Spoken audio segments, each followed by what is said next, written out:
Ang kanot-kanot po ay makukuha sa may dagat.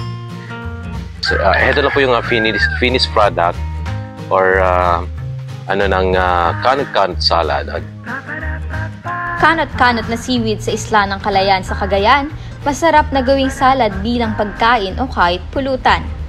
Ayon sa pahayag ni Gio Robert Arirao, kawani ng MDRRMO Kalayaan at residente sa isla ng Dadao, Cagayan, nakukuha ang mga seaweeds na kanot-kanot sa dagat at dagdag kita ito ng mga residente.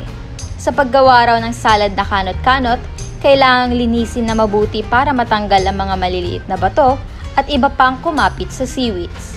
Pagkatapos nito ay hugasan daw na mabuti at pakuluan ng 3 to 5 minutes.